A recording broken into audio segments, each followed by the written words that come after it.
Hi everybody and welcome back to another Legends of Runeterra video. Today we get four cards in the latest expansion coming to the Legends of Runeterra. Reveals today for Reksai it looks like, and we're getting some Xer'sai followers here, which is pretty interesting. Just four cards. That's a little disappointing to me. I was hoping for a couple more today because all we really had yesterday was three plus a token card, so anyway, let's get into this. We should expect to see Reksai tomorrow.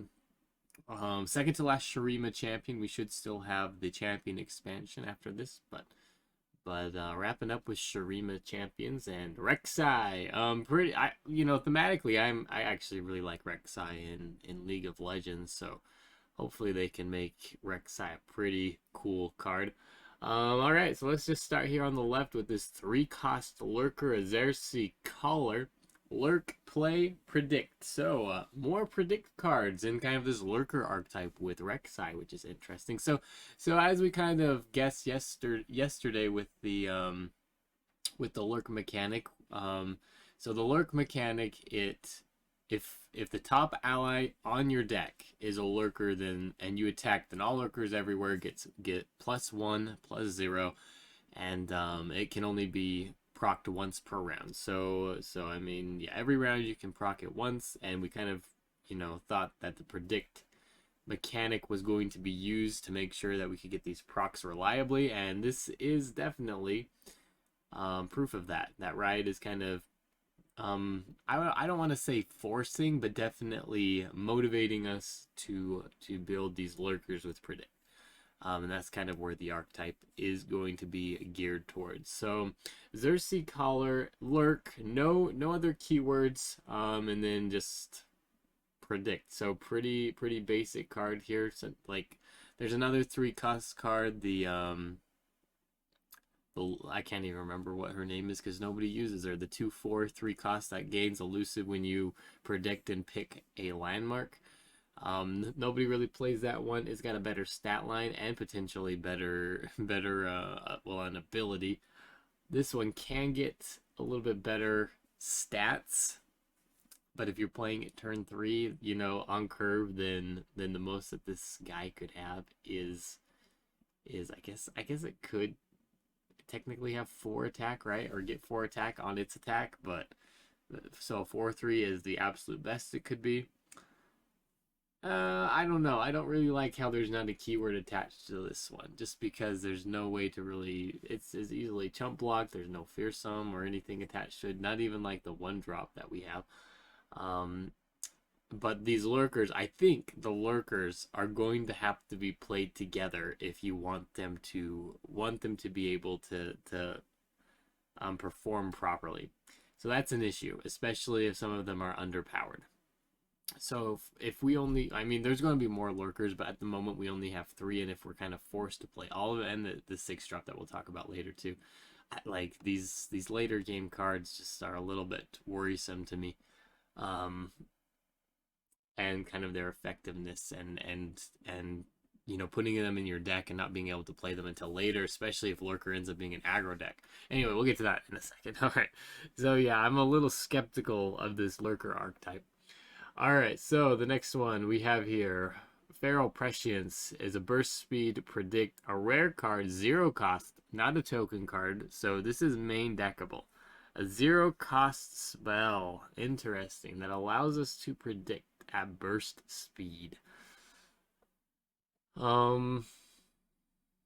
I mean, this could help you with some burst speed draws, to find a card that you absolutely need to not lose the game, that you're searching for at the end of the game. So there's a kind of an innate problem with 0-cost cards in that you're not spending mana, and so it's really easy to run yourself out of steam really quickly with a cheap card like this.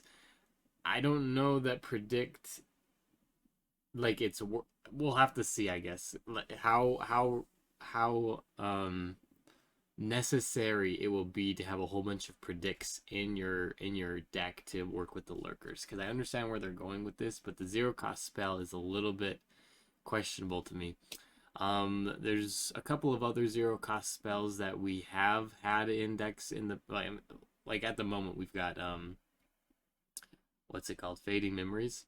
That's a 0 cost spell, but that's a kind of late game deck where we can fill up our hand with a whole bunch of cards before using it, and we get pretty good use out of it onto like the Ice Pillar, right? And we've got Warning Shot, but a lot of times people I don't even know that people include Warning Shots just in their deck anymore. A lot of it's included with you get a free one with the Yorlo Grifter.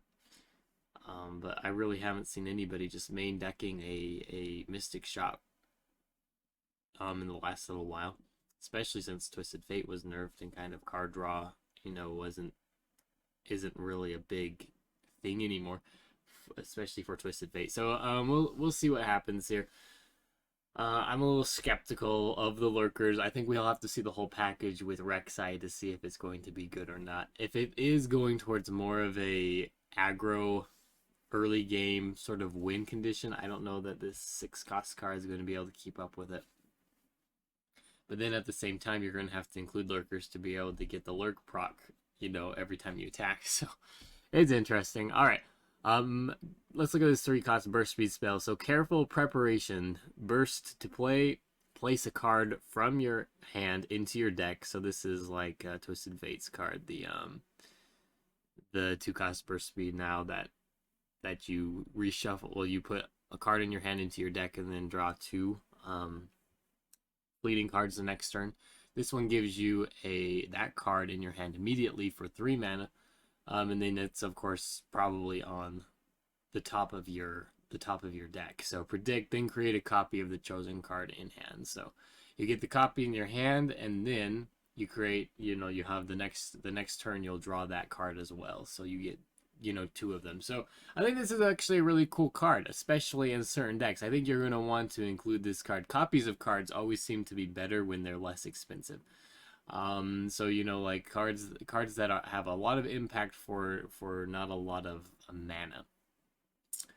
And you're going to be able to play multiple of them the next round. So that's kind of where I see this going. Again, this is geared towards what looks to be more like an aggro deck. So the previous Lurker, the Fearsome, the one, I can't even remember what it's called now, the Xer'sai Hatchling, was that what it was? That you could create, it's the Lurk mechanic makes Lurkers everywhere have +1/+0. So the copy should have all of the buffs that you have gained over the course of a game. So it's very easy to get a high value card out of this if you've got the Lurk proc a lot. So I can kind of see the synergy that they're trying to go with this card, but there's other ways to use it too outside of the Lurker decks. Just copying more cards. Obviously, we can see here that this is the Aspiring Chronomancer, I think. And so you can see kind of like the Zillion energy synergy, and this is definitely a buff to Zillion archetype and to the time bombs. Being able to predict, find a time bomb, and then create 2. That's a really, really better, like faster level up for Zillion that we haven't had yet. And this may just put Zillion, into competitive play, especially after they end up nerfing Irelia Azir. So we'll see if we get to that point. But yeah, there are definitely other ways we can use Careful Preparation in this game besides with this Lurker archetype. But I see what they're trying to do here. All right, and now this 6-cost card, this Lurker Xer'sai Dunebreaker. This is an Overwhelm card. It kind of reminds me of the Charger, the Celestial card, the Charger. Of course, the stat line isn't as big as the Charger is initially, but maybe we can get it up to those sorts of